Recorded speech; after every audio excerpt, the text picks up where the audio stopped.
جی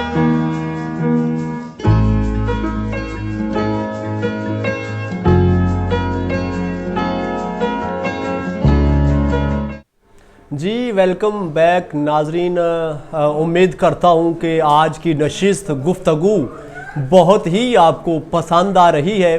اگر پسند آ رہی ہے تو لائک کمنٹس شیئر ضرور کیجئے تاکہ نیکی کا پیغام رکنے نہ پائے۔ ناظرین، اس میں کوئی شک نہیں، قرآن پاک کے حوالے سے قرآن اور صاحب قرآن، جیسا کہ قبلہ پیر صاحب فرما رہے تھے کہ الحمد کی الف سے لے کر والناس کی سین تک سارا قرآن میرے نبی محتشم صلی اللہ علیہ وآلہ وسلم آپ کی شان میں نازل ہوا ہے۔ اسی لیے عارف کھڑی بولے شدہ مداں زیراں زبراں سب شان تیری وچ آیاں، آماں لوکاں خبر نہ کائی خاصاں رمضاں پائیاں۔ قبلہ پیر صاحب، اگلا سوال یہ کرنا چاہتا ہوں، جیسا کہ آپ نے بھی گفتگو میں یہ فرمایا، اور جو گورے ہیں وہ بھی علل اعلان کہتے ہیں کہ جو دل کا مریض ہو اس کے سامنے اللہ کا قرآن پڑھا جائے دل کا مرض دور ہو جاتا ہے۔ تو غیر مذہب جو پڑھتے ہیں، ہم مسلمان تو پڑھتے ہیں، ہمارا عقیدہ ہے، اس میں کوئی شک نہیں ہے، ہم نے تو پڑھنا ہی پڑھنا ہے، اس میں کوئی شک نہیں۔ اگر چھوڑیں گے قرآن کو تو مسلمان رہتا ہی نہیں، اس میں کوئی شک نہیں۔ تو آپ کیا فرمائیں گے، یہ جو غیر مذہب ہے یہ کیوں پڑھتے ہیں، اس کے حوالے سے کیا فرمائیں گے؟ دیکھیں جی، اگر وہ کہتے ہیں قرآن پاک شفا ہے تو یہ غلط نہیں ہے۔ قرآن پاک تو خود فرما رہا ہے جی وَنُنَزِّلُ مِنَ الْقُرْآنِ مَا هُوَ شِفَاءٌ وَرَحْمَةٌ لِّلْمُؤْمِنِينَ۔ سبحان اللہ۔ تو یہ تو شفا ہے، جو بھی پڑھے گا دل سے پڑھے تو اس کو شفا ملتی ہے۔ باقی رہ گیا اغیار جو قرآن پاک کی تلاوت کرتے ہیں یا قرآن کو پڑھتے ہیں، ان کا پڑھنے کا طریقہ جو ہے وہ ریسرچ کرتے ہیں قرآن پاک کو پڑھنے۔ ہم قرآن پڑھتے ہیں لیکن اس میں ریسرچ نہیں کرتے۔ مسلم اس لیے بہت زیادہ پیچھے ہیں کہ قرآن پاک کو پڑھ کے ہم نے اس سے کوئی فائدہ حاصل نہیں کیا، حالانکہ قرآن پاک ایسی لاریب کتاب ہے کہ اس میں ہر خشک و تر کا ذکر ہے، ہر چیز کا ذکر ہے، تبیان لکل شیء، ہر چیز کا ذکر جو ہے اس قرآن میں موجود ہے۔ تو ہمیں چاہیے کہ قرآن کو سمجھ کے پڑھیں۔ جو یہود و نصارہ ہیں انہوں نے قرآن پاک کی تلاوت کر کے، اس کی ریسرچ کر کے، اس کا ترجمہ و تفسیر و تشریح کر کے وہ بڑی دور تک پہنچ چکے ہیں، انہوں نے بڑے تجربات کر لیے ہیں قرآن پاک کو پڑھ کے، اور بہت دور تک وہ چلے گئے۔ لیکن ہمارے لیے تو علامہ اقبال نے کیا کہا کہ وہ معزز تھے زمانے میں، مسلمان ہو کر تم خار ہوئے تار کے قرآن ہو کر۔ یعنی آج ہم نے قرآن پاک کو الماریوں میں بند کر دیا ہے اور قرآن پاک کو پیچھا کر دیا ہے، قرآن پاک کو پڑھنا چھوڑ دیا، اس پر عمل چھوڑ دیا ہے، تو آج ہمارے فیصلے جو ہیں وہ غیار کر رہے ہیں۔ لیکن جب قرآن پر عمل تھا تو فیصلے بھی مسجد میں ہوا کرتے تھے، اور 36 لاکھ مربع میل میں حکومت بھی تھی مسلمانوں کی۔ سبحان اللہ۔ تو وہ تھے جو قرآن پاک پر عمل بھی کرتے تھے اور اللہ تعالیٰ کی مدد بھی ان کے شامل حال ہوتی ہے۔ تو ہمیں بھی قرآن پاک سے محبت کرنی چاہیے، پڑھنا چاہیے، اس کو سمجھنا چاہیے، تاکہ اللہ تعالیٰ ہمارے لیے بھی وہ دریچے کھولے جو جس کی ہمیں ضرورت ہے۔ بہت اچھے۔ اچھا قبلہ پیر صاحب، جیسا کہ تھوڑا تھوڑا کر کے قرآن نازل ہوا اتنے سالوں میں، ٹھیک ہے، تو جب نازل ہوا اس میں کوئی شک نہیں، اس وقت تو نہ پیپر تھے نہ اس طرح کے معاملات تھے جیسے پریس ہیں آج کل، پرنٹنگ پریس ہر حوالے سے کہ قرآن پاک کی پرنٹنگ ہو رہی ہر طرف۔ تو اس وقت جو ہے وہ قرآن پاک جو محفوظ کیا جاتا تھا وہ کیسے کرتے تھے، اس کے حوالے سے ذرا فرمائیں کائنڈلی۔ قرآن پاک جب نازل ہوتا تھا تو ہڈیوں پہ لکھتے تھے، پتھروں پہ، پتوں پہ لکھا جاتا تھا، کاغذ تو میسر نہیں تھا اس وقت جی، تو پھر ان چیزوں کا سہارا لیا جاتا تھا۔ جب بھی قرآن کی آیت آتی حضور فرماتے تو صحابہ کرام اس کو لکھ لیتے جی، اور پھر وہ اپنے گھروں میں اس کو محفوظ رکھتے، سبحان اللہ، کہ کہیں قرآن پاک کا نسخہ جو ہے وہ مسخ نہ ہو جائے۔ اللہ اکبر۔ تو پھر بعد میں جوں جوں وقت جو تھا وہ جدید آتا گیا جی، تو پھر اس کی تدوین بھی ہوتی رہی جی، اس کو اکٹھا بھی کیا گیا، جمع بھی کیا گیا، تو پھر یہ کتابی شکل میں آیا۔ لیکن پہلے ہڈیوں پہ، پتھروں پہ، پتوں پہ لکھا جاتا رہا۔ ٹھیک ہے، جب بھی قرآن کی آیات نازل ہوتی تو صحابہ کرام اس قرآن کو پتوں پہ، اس نسخے کو پتھروں پہ محفوظ کر لیتے اور اپنے گھروں میں اس کو محفوظ رکھتے۔ ٹھیک ہے، سبحان اللہ۔ اچھا، جیسا کہ آپ نے فرمایا کہ پتھر دل بھی جو ہے وہ موم ہو جاتے ہیں قرآن کو پڑھنے پر، پڑھنے سے، تو اس کے حوالے سے ذرا تھوڑا سا فرما دیں۔ ہاں جی بالکل، قرآن ایک ایسی لاریب کتاب ہے اور ایسی رقت انگیز کتاب ہے۔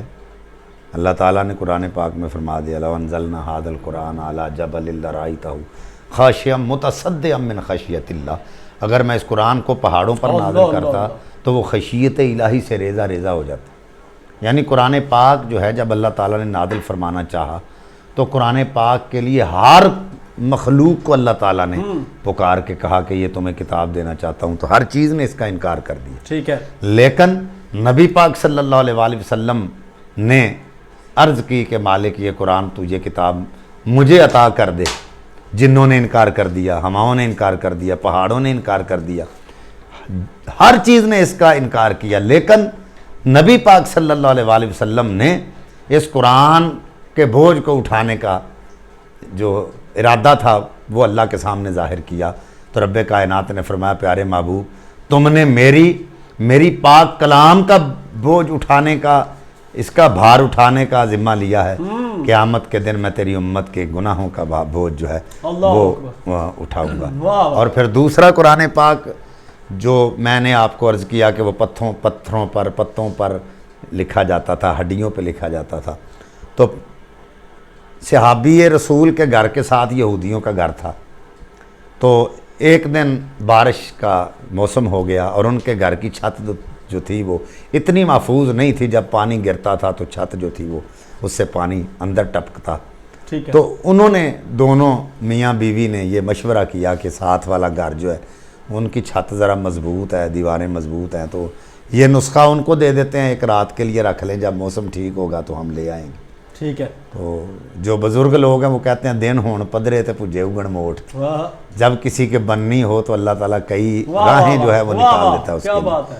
تو اللہ تعالیٰ نے ان کی تقدیر کو بدلنا تھا۔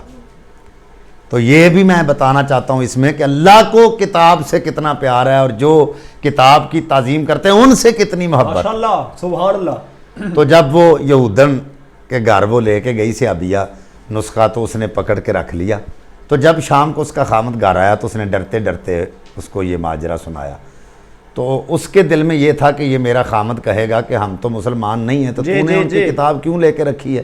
عین ممکن ہے کہ وہ ڈانٹتا، لیکن اس نے کہا کہ تو نے نسخہ تو ان سے لے لیا ہے، لیکن اس کا ادب بھی اس سے پوچھا ہے کہ کیسے کرنا ہے؟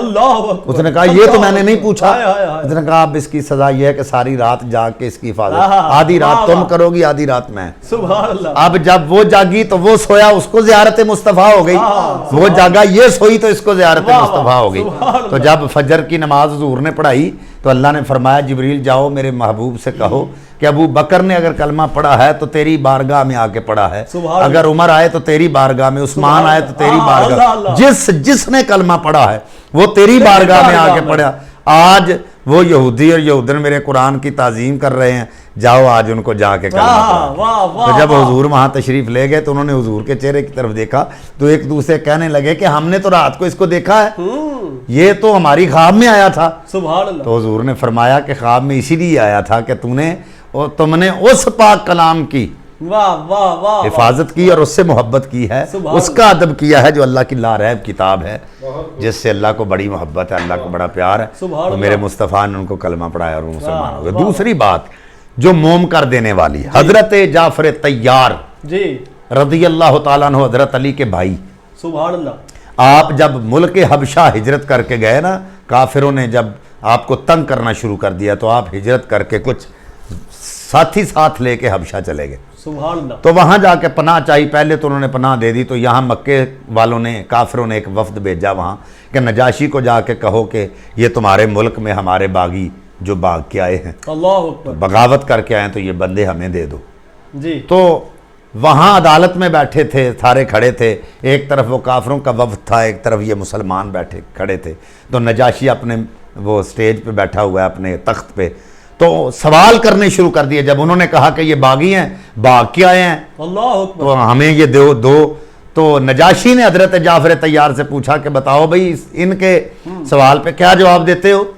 تو حضرت جعفر طیار نے ایسی رقت انگیز تقریر فرمائی کہ نجاشی سن کر حیران رہ گیا اور کہنے لگا، آپ نے فرمایا کہ ہم اس نبی کے ماننے والے ہیں جس نے کہا ہے کہ اللہ ایک ہے، اس کے سوا کوئی عبادت کے لائق نہیں، جن کی تم پوجا کرتے ہو ہاتھ کے بنائے ہوئے بت جو ہیں وہ نہ کسی کو نفع دیتے ہیں نہ نقصان دیتے ہیں، تو ان کو چھوڑ دو، ایک اللہ کی عبادت کرو۔ ہم اس نبی کا کلمہ پڑھنے والے ہیں جس نے کہا سچ بولنا ہے، جھوٹ نہیں بولنا، اس نبی کا کلمہ پڑھنے والے ہیں جو صادق و امین ہے، ان سے پوچھ لو، یہ اپنی امانتیں بھی اسی کے پاس رکھتے ہیں، اور ان کا ہی کہنا ہے انت امین و صادق یا محمد، تو امانت دار بھی اور صادق امین بھی اور صادق بھی ہے، ان سے ہی پوچھ لو کہ وہ نبی اس نے کبھی جھوٹ بولا ہے۔ تو جب یہ باتیں انہوں نے سنی تو حضرت جعفر طیار نے کہا کہ ہم اس نبی کے ماننے والے ہیں جس پر اللہ نے وہ لا ریب کتاب نازل فرمائی ہے، جس طرح آپ کے عیسیٰ علیہ السلام پہ اللہ نے انجیل نازل کی تھی، اسی طرح ہمارے رسول اللہ صلی اللہ علیہ وسلم پہ اللہ نے قرآن نازل فرمایا۔ تو نجاشی کہنے لگا کہ حضرت عیسیٰ کے بارے میں یا بی بی مریم کے بارے میں بھی کوئی تمہارے قرآن میں تمہاری کتاب میں آیا؟ تو حضرت جعفر طیار رضی اللہ تعالیٰ عنہ نے سورہ مریم کی تلاوت کرنا شروع کر دی۔ ادھر وہ تلاوت کر رہے ہیں، ادھر نجاشی رو رہا ہے۔ جب تلاوت ختم ہوئی تو نجاشی سے یہ پوچھا گیا تم کیوں روئے ہو؟ یہ تو قرآن پڑھ رہا تھا، تو کہا کہ جس قرآن کی رکت کا یہ عالم ہے، سبحان اللہ، تو جس پر نازل ہوا اس محبوب کا کیا عالم ہوگا، اس کی سچائی کا اور اس کی جو حکمت ہے، حقیقت ہے، اس کا کیا عالم ہوگا۔ تو پھر اس نے حضرت جعفر طیار رضی اللہ تعالیٰ عنہ کو وہاں رہنے کے لیے پناہ ہی نہیں دی، جگہ ہی نہیں دی، بلکہ حضور نبی پاک صلی اللہ علیہ وسلم کا کلمہ بھی پڑھا، اور پھر یہ وصیت بھی کی کہ میرے مر جانے کے بعد حضور میرا جنازہ پڑھائیں۔ پھر حضور نے جنازہ بھی پڑھایا، جس کے بارے میں لوگ دلیل لیتے ہیں کہ حضور نے غائبانہ نماز جنازہ پڑھایا، تو حضور کے لیے تو کوئی چیز غیب نہیں ہے، احناف کا یہ عقیدہ نہیں ہے کہ جب حضور نے نجاشی کا جنازہ پڑھایا تھا تو اس کی میت حضور کے سامنے تھی، تو ہمارا تو یہ ایمان ہے۔ تو نبی پاک صلی اللہ علیہ وسلم پر یہ نازل ہونے والی کتاب جو ہے، اس نے نجاشی کا پتھر دل بھی جو ہے وہ مومن کر دیا، اور اس نے بھی کلمہ پڑھ لیا۔ حضرت عمر فاروق رضی اللہ تعالیٰ عنہ جیسے جرار کا، جنہوں نے دار ندوہ میں کھڑے ہو کے کہا تھا میں محمد کا سر لے کے آؤں گا معلوم، تو انہوں نے کہا کہ ہم تجھے 200 اونٹ دیں گے، بما پالان دیں گے، تیری ایک دوشیزہ کے ساتھ شادی بھی کریں گے، مکے کی سرداری دیں گے۔ تو آپ ساری رات زہر کی پان دیتے رہے تلوار کو، اور یہ سوچتے رہے کہ صبح میں نے سر لے کے آنا ہے۔ تو عاطف غیبی سے آواز آئی پتہ تو صبح چلے گا کہ تیری تلواروں کے وار چلتے ہیں یا محمد کے نینوں کے وار چلتے ہیں، یہ تو صبح پتہ چلے گا نا کیا ہوگا۔ تو ننگی تلوار لے کے نکلے، تو حضرت نعیم رضی اللہ تعالیٰ عنہ حضور کے صحابی آگے سے ملے اور پوچھا عمر کہاں جا رہے ہو آج ننگی تلوار لے کے؟ تو کہا میں محمد صلی اللہ علیہ وسلم محمد کا سر لینے کے لیے جا رہا ہوں۔ تو وہ غلام اور نبی کے بارے میں ایسی بات سنے تو غلامی کا یہ تقاضا ہے کہ وہ آگے سے بولے اور جواب دے۔ تو کہا تو ادھر جا رہا ہے، پہلے اپنی بہن اور بہنوئی کے گھر تو جا جنہوں نے اس کا کلمہ پڑھا ہے اور اس کی زلفوں کے قیدی ہو گئے، تو ادھر کا ارادہ ترک کیا تو اپنی بہن کے گھر کی طرف چل پڑے۔ دروازے پہ گئے تو بہن جو تھی وہ سورہ طٰہٰ کی تلاوت کر رہی تھی۔ تو جب بھائی نے دروازہ کھٹکھٹایا تو بہن نے پوچھا کون ہے؟ کہا عمر آیا۔ تو قرآن پاک کا نسخہ اٹھایا اور چھپا دیا۔ بعض لوگ یہ کہتے ہیں کہ بہن جو تھی وہ ڈر گئی کہ کہیں عمر جو ہے بے حرمتی، ہاں اس وجہ سے ڈر گئی کہ پاک چیز جو ہے وہ پاک جگہ پہ ٹھہرتی ہے، تو یہ قرآن پاک ہے، عمر پاک نہیں ہے، لہذا بے حرمتی نہ کرے، اس لیے چھپا دیا۔ تو جب عمر نے پوچھا کہ کیا کر رہی تھی تو جھوٹ نہیں بولا، کہا نبی پہ نازل ہونے والا کلام پڑھ رہی تھی۔ تو مارنا شروع کر دیا، اب بہن کو بھی مار رہے ہیں، بہنوئی کو بھی مار رہے ہیں۔ تو بہن جو تھی نا وہ بہنوئی اپنے خامد کو کہتی ہے کہ تم نے حوصلہ رکھنا ہے، اس کی مار کو دیکھ کے تو کہیں اپنا عقیدہ بدل نہ لینا۔ تو اس نے کہا کہ عورت جو ہوتی ہے وہ نازک صنف ہوتی ہے، اس کو جو مار چوٹ لگے نا تو زیادہ جلدی ہائے کرتی ہے، تو میں تو مرد ہوں، تو جب تجھے کوئی فرق نہیں پڑا تو پھر میرا بھی سوچ لے، جان جا سکتی ہے، محمد کا ایمان نہیں جا سکتا۔ تو پھر مارتے مارتے جو دعا حضور نے بیت اللہ شریف میں کھڑے ہو کے کی تھی نا کہ یا اللہ میں تیری بارگاہ میں یہ دعا کرتا ہوں کہ 2 عمروں میں سے اگر اسلام کو تو عزت دینا چاہتا ہے، اللہم اعز الاسلام والمسلمین بعمر بن الخطاب او عمر بن الحشام، اگر عزت دینا چاہتا ہے سبحان اللہ ہمیں، ہمارے دین کو، اسلام کو، تو پھر یا خطاب کا بیٹا عمر دے دے یا حشام کا بیٹا عمر دے دے. اور چونکہ نبی پاک کی زبان سے پہلے خطاب کے بیٹے عمر کا نام نکلا تھا اور اللہ کی نگاہ قدرت میں وہ فٹ آ گیا, سبحان اللہ. تو اب دعا کا اثر ہونا شروع ہو گیا. اجابت نے جھک کر گلے سے لگایا, بڑی شان سے جب دعائے محمد. سبحان اللہ. یہ حضور کی دعا کا عالم ہے. سبحان اللہ, سبحان اللہ. ہم دعا کرتے ہیں تو قبولیت کے لیے دعا اوپر جاتی ہے, لیکن حضور دعا کریں تو قبولیت آتی ہے دعا کو لینے کے لیے. یہ حضور کی دعا کا عالم سبحان اللہ. بہت اچھے, جیتے رہیے. واہ واہ. تو حضور نے دعا فرمائی تھی, دعا کا اثر ہونا شروع ہو گیا. تو حضرت عمر پیچھے ہٹ کے کھڑے ہو گئے اور بہن کو کہتے ہیں وہ کلام لے کے آ, مجھے بھی تو دکھا. تو بہن نے کہا کہ قرآن پاک ہے, تو پلید ہے, پہلے پاک تو ہو. تو عمر کی آنکھوں میں آنسو آ گئے. کہا رویا کیوں ہے؟ کہا جس کی ساری زندگی جہالت میں گزری ہو اسے کیا معلوم پاکی کس کا نام ہے. بہن پہلے مجھے پاکی کا بتا کیسے کرنی ہے. پھر بہن نے بتایا, وضو کیا, آ کے بیٹھے, قرآن پکڑایا, قرآن پڑھنا شروع کر دیا اور زاروں کے تار رونے لگے. بہن کہتی ہے تو کیوں رو رہا ہے؟ کہا میں اس لیے رو رہا ہوں کہ قرآن اتنا رقت انگیز ہے, اتنا اعلیٰ ہے. تو جس پر نازل ہوا اس محبوب کی کیا شان ہوگی. چل مجھے لے کے چل اس کی بارگاہ میں. عمر کیا پین پنوجڑے نو, مینوں او سر دربار تے لے چلو جتھے عمر دی عمر سنور جائے, مینوں او سرکار دے لے چلو. اور فرمایا کہ تجھے لے جانے کا طریقہ نہیں آتا, طریقہ تجھے میں بتاتا ہوں کہ کیسے لے کے جاتے ہیں. تو وہ شاعر کہتا ہے وانگ سگ دے, حضرت عمر نے کہا وانگ سگ دے گل وچ پا رسی تے مینوں مار دے لے چلو. اس بارگاہ میں ایسے لے کے جاؤ, میرے گلے میں رسی ڈالو اور حضور کی بارگاہ پیش کر دو. تو جب حضور کی بارگاہ میں جا رہے تھے تو ایک غلام حضور کی بارگاہ میں عرض کرتا ہے حضور عمر آ رہا ہے. تو حضرت حمزہ دروازے پہ کھڑے تھے. کہا اگر نیت ٹھیک لے کے آ رہا ہے تو کوئی بات نہیں, اگر نیت خراب ہوئی تو اسی کی تلوار سے اسی کی گردن اڑا دوں. تو حضور نے فرمایا چچا ابھی بات نہیں کرنی, ابھی مزاج کو ٹھنڈا رکھیں. تو اس سے پوچھا کہ بتاؤ عمر جو ہے وہ گردن اٹھا کے آ رہا ہے یا گردن جھکا کے آ رہا ہے؟ اس نے کہا جی آج تو گردن جھکی ہوئی ہے, آج تو وہ عمر لگتا ہی نہیں. تو آقا نے فرمایا مبارک ہو, پھر آیا نہیں بھیجا گیا ہے. تو اللہ تعالیٰ نے بھیجا ہے اس کو. تمہیں یارو مبارک ہو عمر ابن خطاب آیا, آج بھیجا گیا ہے. تو حضور نے سب کو مبارک دی کہ جو مانگا تھا اللہ تعالیٰ نے وہ عطا کیا. اور حالانکہ جب حضرت عمر نہیں حلقہ بگوش اسلام ہوئے تھے تو اس وقت 39 بندے جو تھے وہ حلقہ بگوش اسلام تھے. تو عمر ہی یہ کہتے تھے کہ میں نے 40واں نہیں ہونے دینا. اللہ نے فرمایا, اسی لیے آج لوگ 40ویں کا انکار کرتے ہیں, کیونکہ جب عمر 40ویں کا انکار کرتے تھے اس وقت عمر مسلمان نہیں تھے بلکہ کافر تھے. تو یہاں سے آپ اندازہ لگا لیں جو آج کہتے ہیں 40واں نہیں ہونے دینا وہ کیا ہیں.